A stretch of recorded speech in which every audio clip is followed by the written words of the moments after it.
Bonjour tout le monde, c'est Maud, je vous retrouve pour un nouveau point lecture dans lequel je vais vous parler de 3 livres. Le premier, il s'agit de Du barbelé sur le cœur de Cédric Cham aux éditions Fleurs Sauvages.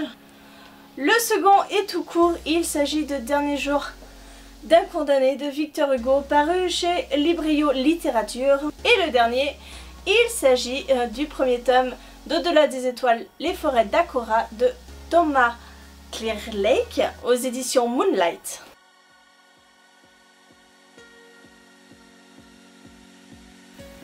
Je commence par ce livre-ci que j'avais gagné sur la chaîne de Séverine. Il est bien sûr livre lors de ce concours à Noël, son calendrier de l'Avent de Noël.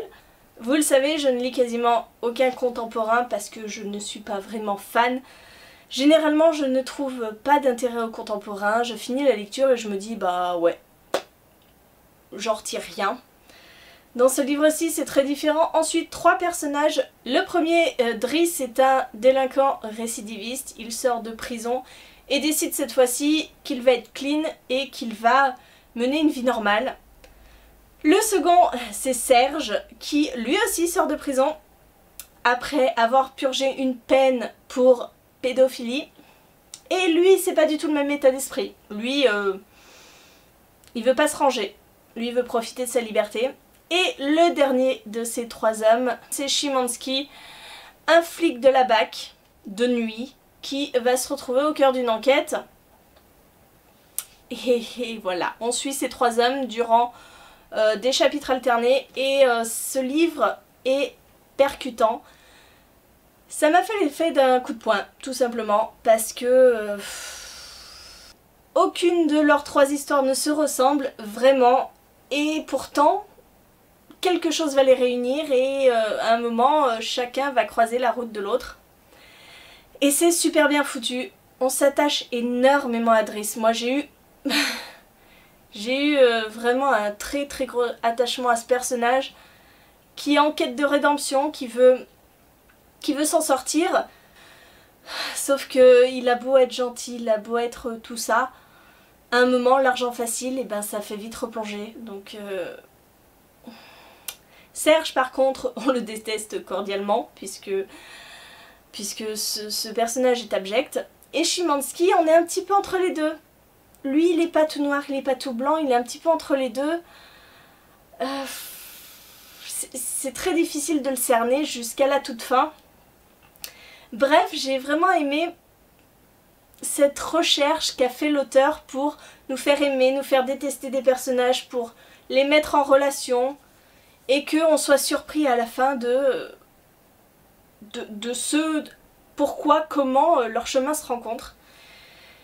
Voilà, je ne peux que vous conseiller cette lecture, elle n'est pas très longue, elle fait 250 pages, mais c'est vraiment un très bon contemporain qui traite de sujets graves, qui traite des problèmes dans les banlieues, qui traite de la rédemption, de vie après la prison. Est-ce que ça va les faire revenir sur le droit chemin ou au contraire ça va les enfoncer et quand ils sortent de prison ils font encore pire. Et le côté flic avec Szymanski et qui emprisonne ces personnes quoi. Donc vraiment je vous conseille ce livre et j'espère que vous le lirez même si c'est loin de votre genre de prédilection tout comme moi, parce que c'était vraiment une très bonne lecture. Et là on va passer à une grosse déception parce que j'ai voulu me remettre au classique et j'ai lu Dernier jour d'un condamné qui est tout court, qui fait 80 pages et pourtant j'ai mis très longtemps à lire ce livre, 80 pages, parce que j'avais lu 20 pages et puis j'avais du mal à me remettre dedans, j'avais pas trop envie. Donc je le laissais traîner, je le reprenais pour 20 pages. Bref, il m'a traîné quand même sur 4 ou 5 jours. Et ça confirme que le classique c'est pas pour moi. Hein, ça a beau être Victor Hugo, ça a beau être un sujet qui pouvait être intéressant puisque ici nous revivons, comme le titre l'indique, le dernier jour d'un condamné, mais pas que le dernier jour, on voit aussi les jours d'avant, le mois d'avant, bref, un petit peu sa vie, ses regrets, on a toutes ses pensées. Mais voilà, c'est que ça quoi, c'est des pensées, des réflexions sur la vie, sur la mort. Et puis ce personnage du condamné, il est juste hyper antipathique, je sais pas. J'ai pas aimé le suivre, j'ai pas aimé... On savait très bien comment ça allait finir, mais j'ai pas aimé. Je suis désolée, je me fais peut-être des ennemis en parlant d'un classique comme ça. J'ai voulu retenter, hein, je suis pas fermée, mais là, moi je peux pas, quoi. Même la façon de parler, on sait très bien que ce livre a été écrit en 1800 et quelques.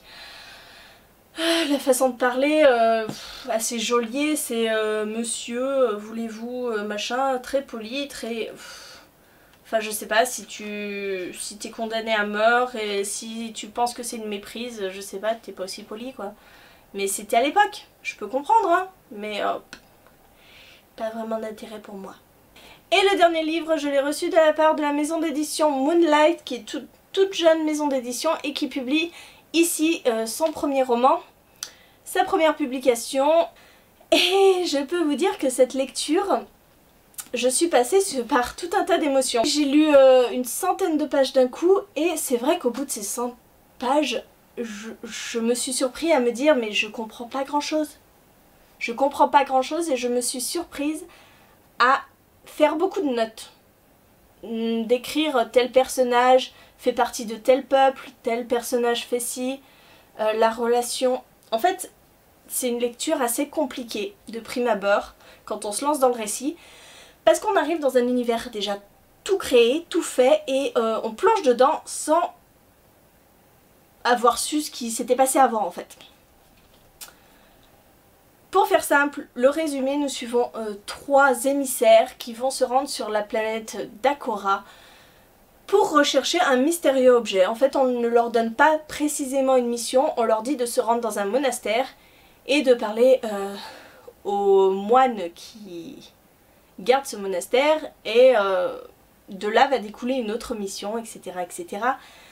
On en apprend bien plus après, on se rend compte que cet objet étrange que gardent les moines fait partie d'autres objets. En fait, ils sont 8 objets à être un petit peu partout disséminés.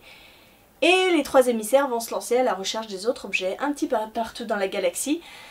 Et ça a une importance primordiale parce que ça joue un petit peu l'avenir de l'univers. Voilà, je vous l'ai dit, de prime abord, c'est assez compliqué puisqu'on a ces 3 personnages et puis, comme vous voyez, je pense que vous voyez, on a ces 3 personnages, les petits post-it verts. En fait, c'est quand on revient en arrière dans le temps et qu'on voit le passé du personnage principal qui est le narrateur. Donc on repart un peu en arrière, parce que ça nous explique un petit peu le contexte géopolitique, comment il est arrivé à se mettre dans cette alliance qui va lui donner cette mission, etc. Donc c'était assez compliqué, il y a beaucoup de peuples, on est dans un roman de pure science-fiction, mais pas pour les novices. Je préfère prévenir, les novices en science-fiction, ne commencez pas par ce livre parce qu'il faut être quand même habitué à ce genre de réflexion, de monde assez compliqué. Mais alors il y a un énorme boulot fait par l'auteur, c'est un truc de fou, de créer cet univers avec ses planètes, avec ses peuples, avec ce langage spatial très particulier. Bref, c'est un boulot de fou et d'ailleurs on peut très bien le voir dans ce livre parce qu'en fait à partir d'ici vous avez des annexes. Et dans ces annexes, l'auteur vous raconte eh bien, le nouveau cosmos, donc comment l'univers s'est créé, avec les peuples, les hommes, l'ancien cosmos, les andromorphes, les Tébecs, les Japhats, etc. Tous ces personnages qu'il a créés. Et même à la fin, on a carrément un lexique. Puisque je vous dis, il utilise des mots assez compliqués, qu'on ne cerne pas forcément. Et dedans, en fait, là, il y a tout. Donc je vous conseille au cours de la lecture, si vous butez sur un mot, peut-être pas vous reporter à chaque fois à l'index ou au lexique. Mais voilà. N'hésitez pas à aller fureter plus loin. Mais c'est un roman de science-fiction que j'ai beaucoup aimé au final. Parce qu'il y a un petit peu tout ce que je recherche dans la science-fiction. Un univers hyper développé, mais vraiment hyper développé, très pointilleux sur la politique aussi. Des peuples différents. Une quête qui va les emmener à voyager dans beaucoup d'univers, beaucoup de planètes, à rencontrer des ennemis forcément, puisque l'artefact convoité n'est pas convoité que par eux, mais par d'autres personnes. et une force assez sombre. Bref, c'est vraiment un récit très riche, mais ne prenez pas peur, au début c'est assez compliqué. Je préfère vous prévenir, mais après, sincèrement, moi je me suis laissée embarquer une fois que j'avais posé un petit peu les bases. J'ai pu profiter de ma lecture et prendre plaisir à cette lecture qui franchement me donne très envie de connaître la suite. Parce que vous doutez bien que l'artefact trouvé à Akora n'est que la première pièce de tout un tas d'autres choses beaucoup plus vastes et d'une guerre de pouvoir et une guerre intersidérale pour sauver l'humanité ou pas.